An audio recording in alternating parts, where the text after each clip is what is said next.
Bismillahirrahmanirrahim. Assalamualaikum warahmatullahi wabarakatuh. Bersyukur kepada Allah dengan mengucapkan Alhamdulillahirabbil alamin. Salawat kepada Nabi Muhammad. Allahumma salli ala sayyidina Muhammad wa ala ali sayyidina Muhammad. Sahabat Quran yang dimuliakan Allah Subhanahu wa taala. Alhamdulillah pada kesempatan ini Allah perjumpakan kita kembali. Insya-Allah pada pertemuan ini, pada sesi ini kita akan membahas salah satu kalau kita lihat banyak pertanyaan di komen-komen YouTube itu, Ustadz kapan mau dibuat video pembahasan makhorijul huruf dan sifat huruf. Maka insya Allah pada sesi ini, pada pertemuan ini kita akan membahas tentang makhorijul huruf, yaitu berbicara tentang atau membahas tempat-tempat keluar huruf. Terlebih dahulu kita akan fahami sedikit sebelum masuk kepada bab atau pembahasan inti dari makhorijul huruf. Makhorijul huruf itu terambil dari kata-kata khoroja, ya, khoroja. Terambil dari kata-kata khoroja, khoroja artinya keluar, ya. Kemudian dijadikan ia menjadi isim makan, ya, isim makan, maka ia akan menjadi kata-kata makhraj. Makhraj. Kemudian dibuat ia menjadi jamak, ya, jamak dari kata makhraj adalah makhorij. Makhorij. Ini. Maka makhorijul huruf, makhorijul huruf. Maka ini khoroja keluar, tempat keluar, ini tempat-tempat keluar. Jamak bentuk banyak dari makhraj atau artinya adalah tempat-tempat keluar. Apa itu? Yaitu huruf-huruf al-huruf, yakni huruf hijaiyah, ya. Yaitu tempat-tempat keluar huruf hijaiyah. Ini yang akan insyaallah kita bahas, ya, pada sesi ini insyaallah. Kemudian apa sih pentingnya kenapa kita harus mengetahui makhorijul huruf? Apa pentingnya kita mengetahui makhorijul huruf, tempat-tempat keluar huruf? Karena ketika kita membunyikan huruf-huruf hijaiyah, ketika salah tempat keluar huruf, ya, salah tempat keluar huruf, maka ia akan merusak bangunan kalimat itu sendiri, ya. Dan ketika rusak bangunan kalimat, maka ia akan merusak makna ayat. Dan ketika rusak makna ayat, maka tak sesuai lagi dengan yang dikehendaki Allah Subhanahu wa taala. Kita ambil satu contoh, ya. Kenapa kita harus mempelajari makhorijul huruf? Apa pentingnya makhorijul huruf?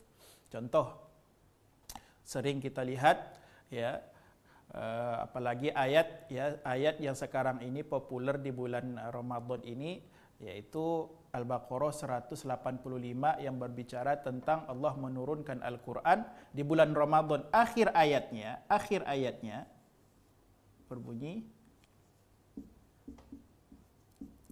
la'allakum tashkurun.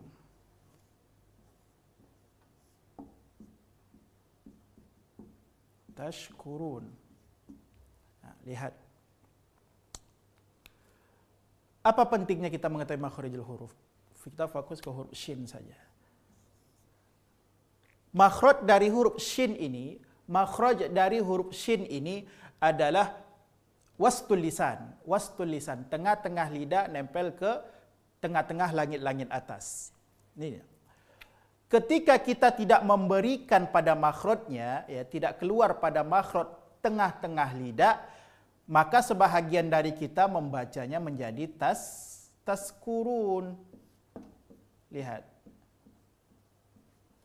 Ketika tertukar huruf shin menjadi huruf sin, ini adalah disebabkan apa? Karena tidak faham tempat keluar huruf. Kalau shin tempat keluar hurufnya adalah tengah lidah, sedangkan huruf sin tempat keluar hurufnya adalah ujung lidah. Maka ketika orang salah menyebutkan tashkurun menjadi taskurun, mereka itu karena enggak faham tempat keluar huruf itu. Maka ketika rusak atau salah tempat keluar huruf, lihat rusak bangunan yang seharusnya terambil dari kata-kata syakaro, berubah menjadi sakaro. Rusak bangunan kalimat. Dan ketika rusak bangunan kalimat ini, ya, sahabat Quran yang dimuliakan Allah, maka dia akan merusak makna ayat. Merusak makna ayat. Yang seharusnya artinya la'allakum tashkurun pakai huruf shin syakara, mudah-mudahan kamu menjadi orang yang bersyukur. Kenapa? Karena Allah turunkan Al-Quran menjadi hudan, menjadi furqan. Akan tetapi ketika tertukar makharijul huruf maka rusak. Jadi taskurun, mudah-mudahan kamu menjadi orang yang mabuk. Itu lihat. Ketika salah makharijul huruf maka akan merusak makna ayat. Dan ketika sudah rusak makna ayat, rusak makna ayat, maka otomatis akan tak sesuai lagi dengan yang dikehendaki Allah Subhanahu wa taala. Yang seharusnya ini artinya adalah positif, tertukar hurufnya menjadi negatif. Maka ini bahaya, tidak boleh terjadi, dan kesalahan-kesalahan ini adalah kesalahan jali yang dapat merusak makna ayat. Enggak boleh terjadi. Ya. Makharijul huruf sudah, kemudian pentingnya makharijul huruf, kemudian yang ketiga, sebelum kita masuk kepada pembahasan yang ketiga, ulama yang mempelajari ilmu tajwid berbeda pendapat tentang jumlah dari makharijul huruf itu berapa. Ya, makhraj am, ya, makhraj secara umum ada 5, ya, secara umum ada 5. Yang pertama namanya al-jauf. Ini makhraj secara umum, ya. Makhraj secara umum belum dirincikan ada 5. Yang pertama namanya al-jauf, yang kedua namanya adalah al-halaqa. Al-halaqa. Kemudian yang ketiga namanya adalah al-lisan. Al-lisan. Kemudian yang keempat namanya asy-syafatain.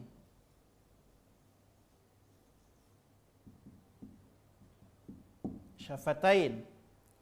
Dan yang kelima namanya adalah al-khayshum.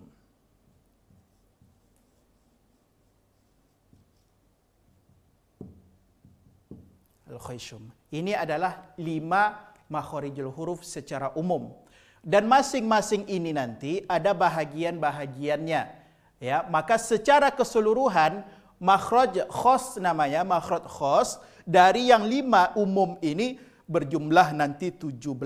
Maka ini adalah makhraj secara am, secara umum, ya, makhraj secara umum. Kemudian jumlah makhraj khas nanti yaitu rincian dari yang 5 ini berjumlah 17. Berjumlah 17. Maka dan tidak semua ulama-ulama qurra sepakat bahwasanya jumlah dari makharijul huruf ini 17, ya. Ada yang mengatakan 16, ada juga yang mengatakan 14. Seperti itu, ya. Nanti akan kita nampak satu persatu ketika kita telah masuk kepada membahas satu persatu dari makharijul huruf ini, ya. Makhrajnya sudah, kemudian pentingnya kita mempelajari makharijul huruf juga sudah, kemudian juga kita sudah sampaikan tentang jumlah dari makharijul huruf, yaitu secara umum ada 5, akan tetapi secara khusus nanti, ya, biarpun berbeda-beda pendapat, akan tetapi pendapat yang lebih dipilih yaitu yang dikatakan oleh Imam Jazari dalam matanya, makharijul hurufi 17 ala alladhi yakhtaruhu man ikhtabar. Maka pendapat yang lebih mukhtabar, yang lebih dipilih, yaitu menyatakan makharijul huruf secara keseluruhan nanti berjumlah 17. InsyaAllah kita akan langsung masuk kepada al-jauf, ya. Kita akan bahas al-jauf terlebih dahulu.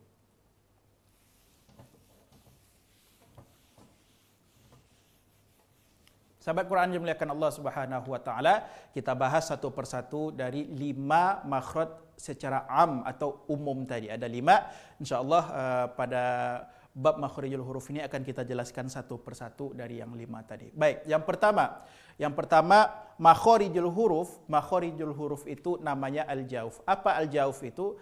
Al-jauf itu adalah rongga mulut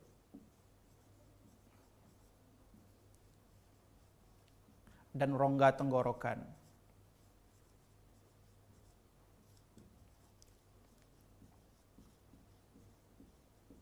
Ini arti al-jauf ya.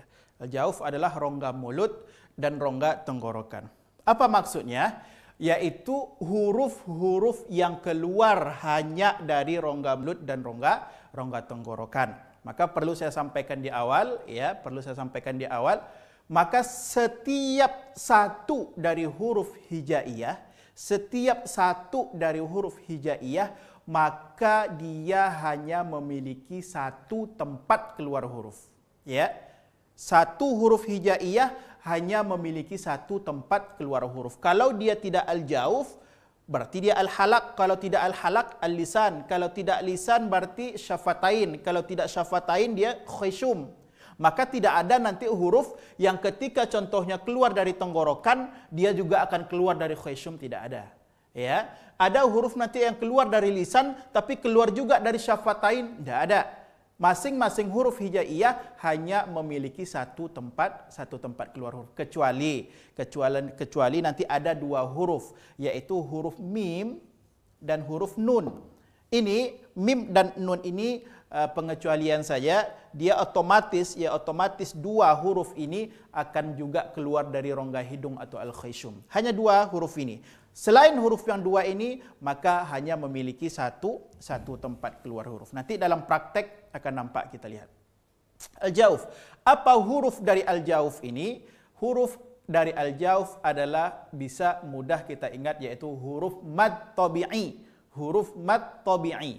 Apa huruf mad tabi'i? Yang pertama alif mati, sebelumnya baris atas. Yang kedua wawu mati atau wawu sukun, sebelumnya baris dhammah. Dan yang ketiga ya mati, sebelumnya baris kasrah. Ini dari huruf dari al-jauf ya. Al-jauf tadi artinya rongga mulut dan rongga tenggorokan. Kita ambil contoh. Qala yaqulu qila. Nah, ini dia. Huruf dari al-jauf adalah huruf mad tabi'i. Alif mati sebelumnya baris atas, wawu mati sebelumnya dhammah, kemudian ya mati sebelumnya kasrah. Contohnya qala. Ketika kita membaca qa, maka dia dibaca panjang, dan panjangnya suara itu terasa sekali keluar dari rongga tenggorokan dan rongga mulut. Qala. Qala. Kita baca wawunya yaku, terasa keluar, yaku, terasa keluar dari rongga tenggorokan dan rongga mulut. Kemudian qila, qila, qi. Maka sepanjang huruf mad itu, panjangnya maka akan terasa keluar dari rongga mulut dan rongga tenggorokan. Kemudian apa sebahagian atau kesalahan dari kita? Ya, kesalahan dari kita dalam pengucapan al-jauf ini, sahabat Quran yang dimuliakan Allah. Ingat, arti dari al-jauf yaitu rongga mulut dan rongga tenggorokan. Kesalahannya di mana biasanya? Yaitu ketika penyebutan huruf mad ini masuk ke rongga khayshum atau rongga hidung. Kita contohkan. Ya, kita ambil contoh. A'udzu billahi minasyaitonir rajim. Ar-rajim.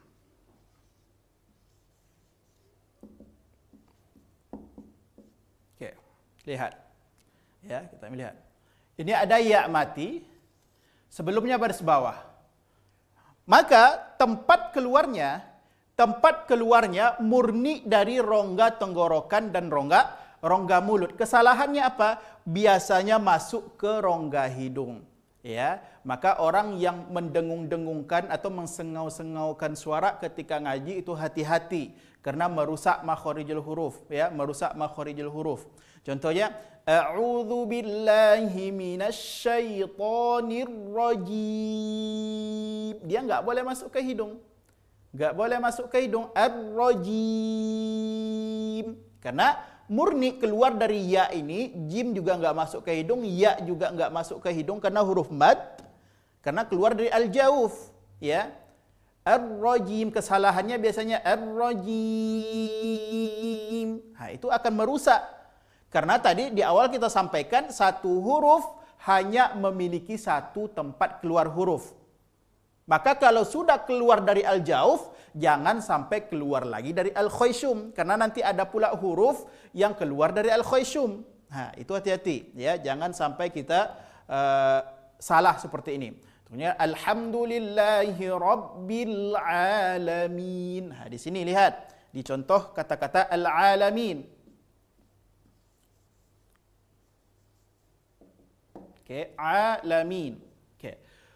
Tetap ya, lihat ini lebih dalam prakteknya lebih sulit. Kenapa? Karena mim itu otomatis masuk ke hidung. Otomatis masuk ke hidung. Kesalahannya apa biasanya? Sampai ke iya-nya juga masuk ke hidung. Contohnya alhamdulillahi rabbil alamin. Termasuk iya-nya masuk ke hidung. Maka salah karena iya mati sebelumnya baris bawah, makhrajnya adalah al-jauf. Al-jauf enggak boleh masuk ke hidung. Mimnya masuk ke hidung, iya-nya enggak boleh masuk ke hidung. Maka alhamdulillahi rabbil alami, mi masuk ke hidung, setelahnya kembalikan lagi ke makhraj al-jauf. Al-alamin. Mi-nya masuk ke hidung, akan tapi ya-nya enggak boleh. Kalau dibaca al-alamin sampai habis, maka rusaklah makhraj dari al-jauf. Itu ya, itu perlu kita perhatikan. Banyak lagi. Ar-Rahmanir Rahim, Ar-Rahim. Contoh lagi. Ya, Ar-Rahim. Ha. Ada ya mati sebelumnya baris kasrah. Ya mati sebelumnya baris bawah. Ingat, murnikan keluarnya dari tenggorokan dan rongga mulut. Ar-Rahim. Kesalahannya biasanya masuk ke hidung. Maka salah kalau kita ngaji, membaca Al-Quran dengan mensengau-sengaukan suara. Bismillahirrahmanirrahim. Rusak makharijul huruf. Karena murni dari al-jauf, rongga mulut dan rongga tenggorokan. Begitu juga kalau contohnya yu'minun, yu'minun. Waw mati sebelumnya baris dhammah. Juga ya alladzina. Ya, alladzina. Ini tadi. Alladzina. Ya, al-mustaqim. Ya, mustaqim. Qafnya baris bawah. Ya, jangan mustaqim. Maka rusak makharijul huruf. Itu hati. Jadi untuk al-jauf mudah kita mengingatnya. Mudah yaitu ingat saja huruf mad tabi'i. Ada 3, alif mati sebelumnya baris atas, waw mati sebelumnya dhammah, kemudian ya mati sebelumnya kasroh. Dalam prakteknya, dalam pengucapannya, ini hati-hati. Jangan sampai kita salah dalam pengucapannya. Biasanya kesalahan sebahagian dari kita, penyebutan waw mati sebelumnya dhammah, ya mati sebelumnya kasroh, dan alif mati sebelumnya fathah itu biasanya masuk ke rongga hidung. Ya, enggak boleh. Karena akan merusak makharijul huruf. Baik.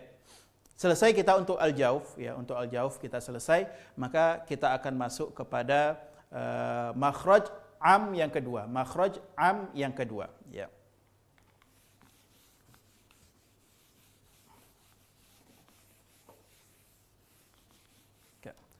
Makhraj am yang kedua, ya, setelah kita selesai al-jauf rongga mulut dan rongga tenggorokan. Kita masuk kepada makhraj yang kedua. Makhraj yang kedua namanya adalah al-halaqa. Ya. Namanya al-halaqa. Apa arti al-halaq? Itu rongga tenggorokan.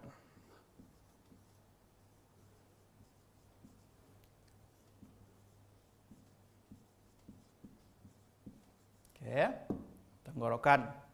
Al-jauf artinya rongga mulut dan rongga tenggorokan, sedangkan al-halaq rongga tenggorokan.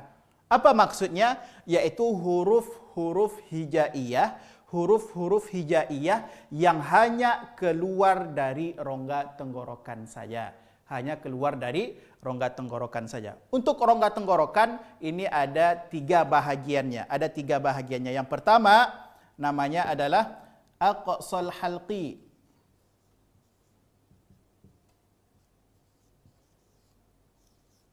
Aqsal halqi. Okey. Ini nanti ada tiga bagiannya. Yang pertama namanya aqsal halqi. Apa aqsal halqi? Yaitu pangkal tenggorokan. Mana pangkal tenggorokan itu ini? Yang bahagian dalam, yang paling dalam dari tenggorokan, yang paling jauh ke dalam itu pangkal tenggorokan. Apa huruf dari pangkal tenggorokan? Yaitu hamzah, kemudian ha, hamzah dan ha. Okey, ini kita praktekkan, kita latih dalam pengucapannya. Ya, yang pertama huruf ha, huruf hamzah dari pangkal tenggorokan. Iuba, iuba. Biasanya kesalahan sebahagian dari kita yaitu penyebutan hamzah masuk ke hidung juga. Makanya ada yang membaca a'udzubillah, a'uda, jangan a tapi a. A dia murni dari pangkal tenggorokan. Okey. Iuba, ani, na, jelas hamzahnya. Jangan enggak boleh masuk ke hidung. Jangan ani, na, enggak boleh. Karena dari tenggorokan, enggak boleh masuk ke khayshum atau rongga hidung. Sekali lagi. Iuba,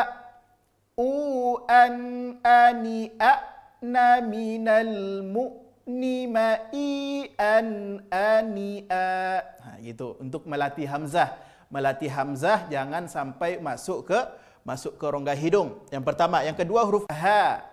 Huruf ha.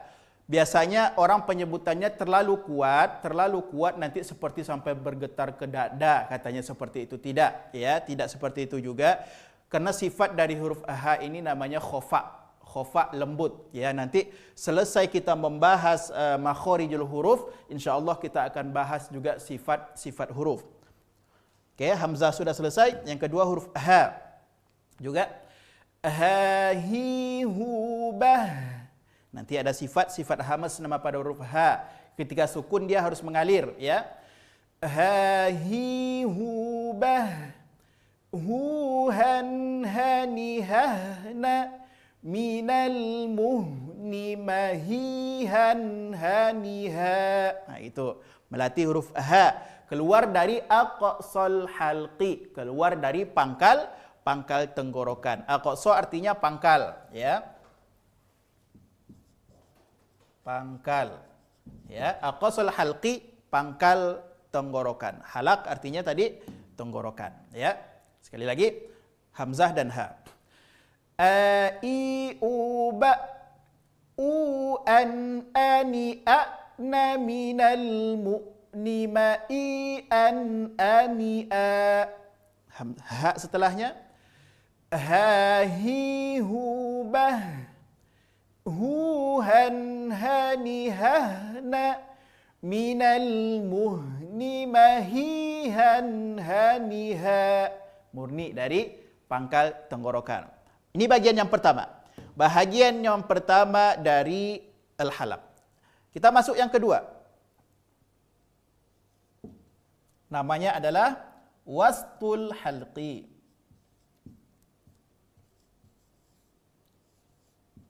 Wastul halqi. Ini aqsal halqi. Okay. Aqsa artinya pangkal, wastu artinya tengah. Ini tengah. Ya. Maka ini pangkal, naik sedikit sampai ke sini. Ini adalah namanya tengah-tengah tenggorokan. Maka tengah-tengah tenggorokan maksudnya huruf-huruf yang keluar dari tengah-tengah tenggorokan. Apa hurufnya? Yaitu 2 huruf. Yang pertama huruf ha, kemudian huruf ain. Huruf ha dan huruf ain. Okay, sahabat Quran dimuliakan Allah Subhanahu wa taala. Kita latih kembali dua huruf ini, huruf ha dan huruf a. Okay. Untuk melatih ini, ya, pertama kita bunyikan huruf ha dulu. Ya, ini murni keluar dari tengah tenggorokan. Ha, hi, hu, bah. Ngalir ha. Ha, hi, hu, bah. Hu, han, hani, hahna. Ngalir ha sukun. Hu, han, hani, hahna. Minal muhni. Ngalir ha-nya. Minal muhni mahihan haniha. Sekali lagi. Ha, hi, hu, bah. Huhan hani hahna minal muhni mahihan haniha. Ini untuk huruf ha. Untuk huruf ha. Keluar dari tengah-tengah tenggorokan. Baik, yang kedua hurufnya yaitu huruf a. Huruf a. Oke, saya tekankan lagi. Satu huruf hijaiyah hanya memiliki satu tempat keluar huruf. Ya, satu huruf hijaiyah hanya memiliki satu tempat keluar huruf. Kesalahan kita biasanya penyebutan huruf a yaitu masuk ke hidung atau al-khayshum. Alhamdulillahi rabbil ke hidung, maka otomatis rusaklah makharijul huruf pada huruf ain. Ya. Dari segi makhraj huruf ha dan huruf a sama, ya. Kalau kita rasakan, kalau kita latih, kita sebut, kalau yang mohon maaf normal dalam ngomongnya, enggak masuk ke hidung, enggak sengau, enggak ada orang yang membaca huruf a ini masuk ke hidung. Membaca huruf ha ini masuk ke hidung. Ha enggak ada. Pasti normal keluarnya dari tenggorokan. Ha, hi, hu, bah. Ha, hi, hu, bah. Hu, han, hani, hahna. Kalau normal, orangnya normal, dia enggak akan memasukkan huruf ha ke dalam hidung. Iya. Akan tetapi, kenapa sebahagian kita penyebutan huruf a itu masuk ke hidung? Berarti ada yang salah. Ada yang harus diperbaiki. Karena dari segi makhraj sama, enggak ada beda, ya, sahabat Quran, enggak ada beda antara huruf ha dengan huruf a. Sama-sama murni keluar dari tenggorokan atau tengah-tengah tenggorokan. Kita latih coba, ya, kita latih. Rasakan, pencet hidung masing-masing untuk melatihnya di rumah, ya. Rasakan kalau masih bergetar rongga hidung, maka masih salah makhraj dari huruf ain. Contohnya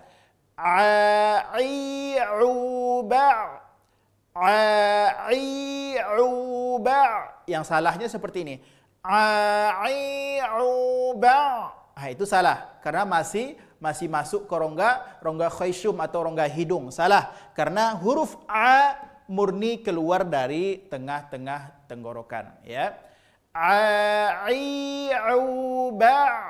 An, ani, a'na, minal mu'ni, ma'i, an, ani, a. Jelas, enggak boleh masuk ke rongga hidung, ya. An, ani, a'na, minal mu'ni, minal mu'ni, bukan minal mu'ni berarti masuk ke hidung. Nah, ini hati-hati, ya. Maka murni huruf ha dan huruf a ini keluarnya dari wastul halqi, yaitu keluar dari tengah-tengah tenggorokan. Untuk huruf ha ini yang perlu kita banyak latih, ya. Ini yang perlu kita banyak latih. Jangan sampai ain masuk ke hidung. Makanya a'udzubillah a'udzu billah, bukan a'udzu bil berarti salah, tapi tidak ada masuk ke rongga hidung. Nah ini banyak kita latih huruf a. Sekali lagi kita latih dua huruf ini. Ha hi hu bah, huhan hani hahna minal muhni mahihan hani ha. Murni keluar dari tengah tenggorokan. Yang kedua huruf ain. A'i uba' an ani a'na minal mu'ni ma'i an ani a. Okey, selesai kita bahagian yang kedua, ya, bahagian yang kedua dari tenggorokan, yaitu tengah-tengah tenggorokan. Kita masuk bahagian yang terakhir dari tenggorokan, yaitu namanya yang ketiga adnal halqi.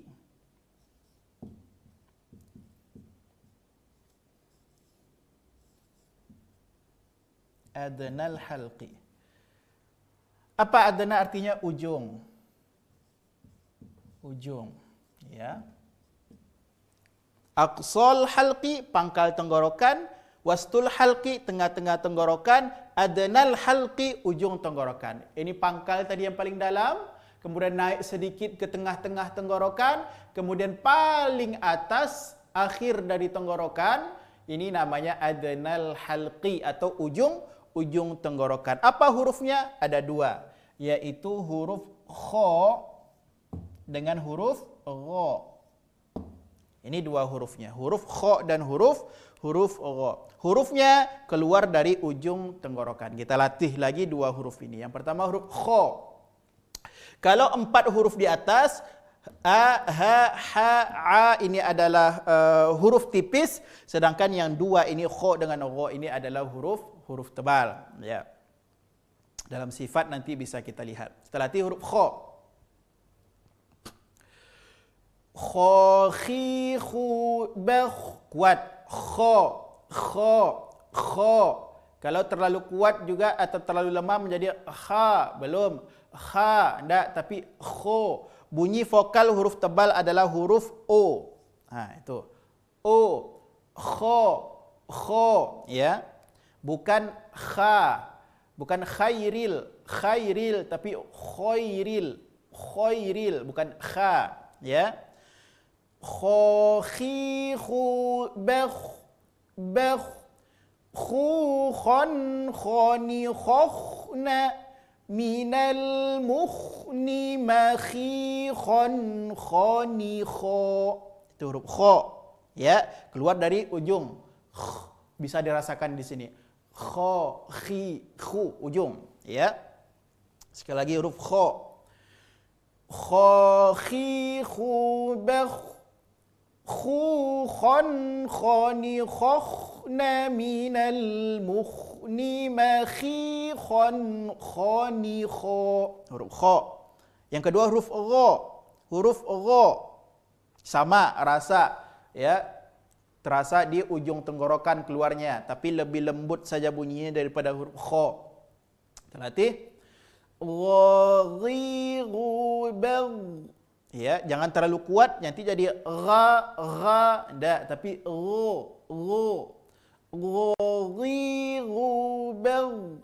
Ketika baris bawah, dua huruf ini bukan dibaca khi, bukan li, tidak, tapi khi, karena marotibut tafkhim, tingkatan tafkhim, tingkatan tebal yang paling rendah adalah ketika baris bawah. Maka ini dia bukan huruf itbaq, nanti nampak dalam sifat. Maka dibacanya khi, bukan khi, tidak, ya. Huruf gha.